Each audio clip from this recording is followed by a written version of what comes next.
な銃もいるだろ。何の話やねん。この前ゾンビパンデミックに備えて友人と近接武器を作りに行ったんだけど、包丁な。言うて銃があるならそれ使うに越したことはないっしょ。日本にこんな銃はない。さて今回紹介するべっぴんさんを見ていきましょう。ヤクザ用語やめれ。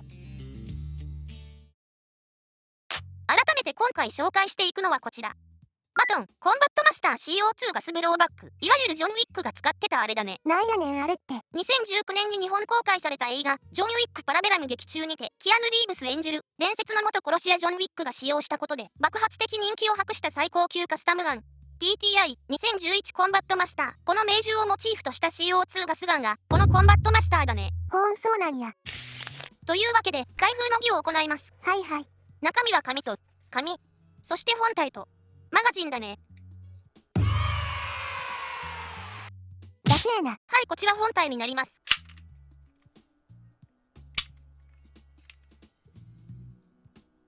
美しい。さいですか。今回はこの銃が箱出しでどこまで戦えるスペックなのか一緒に見ていこうと思うよ。はいはい。まずは外見から見てください。この肉抜きされたスライドと硬質なマットな質感。トイガンにありがちなテカリがほぼないんですよ。この凄みがプロの道具って感じがして興奮しますね。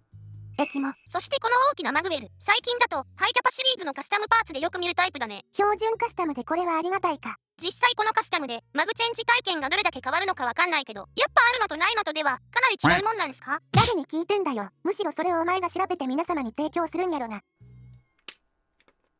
だいぶマグチェンジやりやすい。手間取ってますよ。くそ、これだから慣れない銃は。見えねなキャンデクサ。このグリップのスティッピングが素手でもグローブでも絶対滑らない設計になっているね。なかったことにはならんよ。サムズアップじゃないが。てかこれ刻印とかなんも入ってないん。これ確か発売当初、無刻印モデルと刻印モデル両方あったと思うんだけど、刻印モデル高すぎて無刻印モデルに妥協したような。なんで曖昧やねん。まあ実用性を考えたら、無刻印モデルの方が傷とか気にしなくていいからって理由で購入した気がする。ようなとか気がするとかなんやねん。お前なかったんやろ。実はこれ発表されてすぐ予約購入したんだけど、届いてから今の今までぐっすり眠ってたんだよね。へえ、発表っていつあったん？ 2022 年。3年眠らせてたん。在庫やん。聞いたことないツッコミ。ちなみに価格はこんな感じ。さすがにハンドガンに3万は出せなかったよ。2万も大概やろ。まあでも、この銃がその価格に見合う安定した作動性と絶対的な信頼性を示せればいいってこと。誰目線なん？ぶっちゃけリソースで CO2 採用してる時点でもう普通のガス風呂とは次元が違うとは思うけど。それはそう。はい、お次は重量。ルーン本体のみでこれはちょっと重いか。普通のガスガンのマガジン込みの重さに近いね。マガジンつけたらなんぼになるん1036g。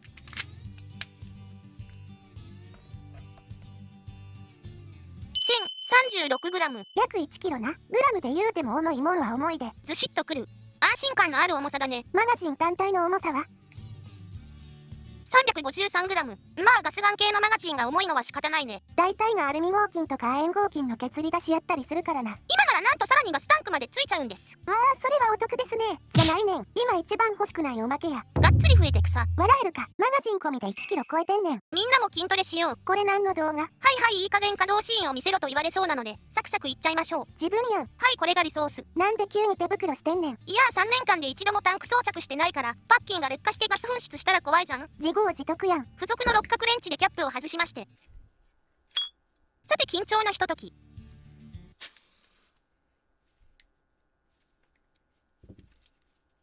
お、特にガス漏れの音なし。最近のマガジンのパッキンは優秀やな。ほぼ 100% パッキン劣化してると思ってたからこれはラッキー。ラッキーってなんこれ？これは騒音測定器。個人的に CO2 ガスガンの魅力の一つはやっぱり音だと思うんだよね。 M1 ガーランドのクリップみたくいい音響かせてくれるんか？いや、そんな上品なもんじゃなくてただの爆音。それは魅力なん？百聞は一見にしかず。ご覧あれ。88デシベル。88デシベルは極めてうるさい音に相当し、大声での会話が難しいレベルです。いやくさ。具体的には窓を開けた地下鉄の車内や犬の鳴き声、騒々しい工場内、パチンコ店、カラオケボックスなどと同程度の大きさです。やかますぎる。ただホールドオープンしただけでこの騒音値たまらないね。お前耳は大丈夫なんか？ああ、私はノイキャンイヤホンしてるから何の問題もないよ。ずるすぎる。じゃあ次は連続で打ってみて騒音値を測ろうか。おいおかしいやろ。今スライド戻した時のオウが騒音値高かったぞ。まあバグでしょう。信頼性のある機械使って検証して。てかこんなやかましいのはメリットなんか？デメリットやろ。メリットでしかないでしょ。なんでやねん。要はスタンガンと同じ理屈であれも電気ビリビリより音が重要らしいから。音でビビらすってか？あれは本来の目的が攻撃やのうて、誤信やから通用する理屈やぞ。でも、実際戦場でこの音がしたら、私はその方向には行きたくないから。まあ確かに怖いか。最高値が出たね。115デシベル。さっきよりヤバいのはわかる。115デシベルは、ロックコンサート会場の音やジェット機の近く、自動車のクラクションに匹敵する非常に大きな音で、短時間な暴露でも聴覚にダメージを与えるレベルです。ガチ騒音で草。28秒程度の暴露で難聴リスクが高まるとされる危険な音量です。会話は不可能で、耳に痛みを感じたり、聴覚機能に障害をきたす可能性のある極めてうるさい音の範囲です。実質ジェット機ってことで、そうはならん。次に集団性も見ていこうかな。箱出しでどれだけ使い物になるか。まあ、一応ジョンウィックモデルとして売り出されてるから、性能が悪いとかなったらちょっとまずいんちゃう？おいこれ。それでは集団性を見てみよう。条件としてはこんな感じ。集団性を測るにはちょっと短いけど、逆にこの距離で集団性がダメなら正直命を預けれないよね。あれこれエアガンのレビューよな。シルエットに悪意を感じる。よっしゃ検証していこう。わあぶっ飛ばしたい笑顔。発射なんや。ジャムって草。もうダメやん。はいジャム解除。集団性はこんな感じ。まあまあか。ちょっと動作に怪しい挙動が見られたけど、ちゃんと手入れしてあげれば問題ない範囲かな。完全箱出し状態での使用はちょっとなありか。まあ9大点。はいお次は皆様お待ちかね。 CO2 ガスガンの一番の売りと言っても過言ではないでしょう。稼働限界最低温度での作動性と集団性を検証していきましょう。確かに寒さに強いとは聞くけど、こういうのって大抵現地でいざ使おうとしたら使い物にならんとかで萎えたりするもんな。そんな皆様の不安をこのチャンネルで解消してあげましょう。どういうポジションなん？ということで一旦マガジンを冷凍庫に突っ込みます。もうええでしょう。では打つ前に測ってみよう。約7度か。フローガスならすでに生ガス吹く温度やな。では実際に打ってみよう。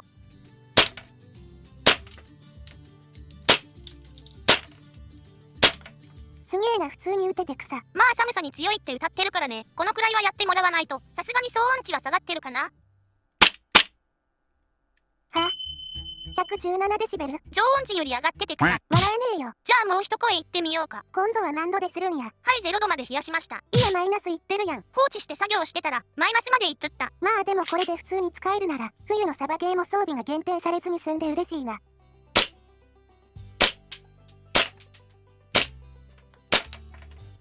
若干初速が落ちた気がしないでもないけど全然使える範囲内かな。やばいやん。一応動作の確認をどうぞ。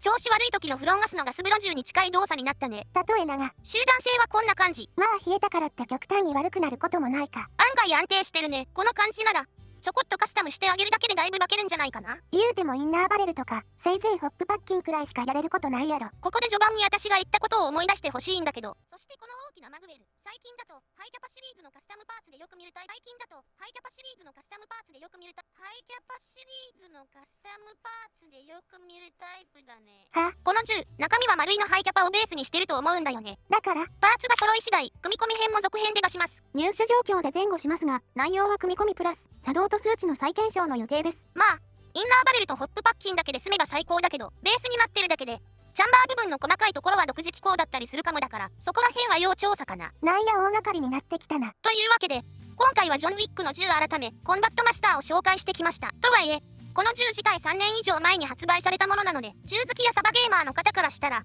多少今更感はあったかもしれないけど、この動画をきっかけに普段興味のない人がこの動画をごタップしてミリオタ沼に落ちてくれたら嬉しいな。落とすな。まあただ一つ問題があるとすればこの銃ほぼ入手困難状態になってるってことかな。沼落ち回避で草。別メーカーのガスガンとかカスタムスライドだけなら売ってるっぽいけど CO2 モデルは中古とかでしか今は入手できないかもね。公式サイトは調べたけどページごと吹っ飛んでた。なんでやねん。幻の銃とかしてて草。笑えるか。入手は難しいけど設計思想自体は今も生きてる気がするよね。だからこの銃は資料としてはまだ現役かな。武器博物館の展示品みたいやな。まさにそんな感じだね。じゃあ次回は現行機との比較で手に入ればな。バイバイ。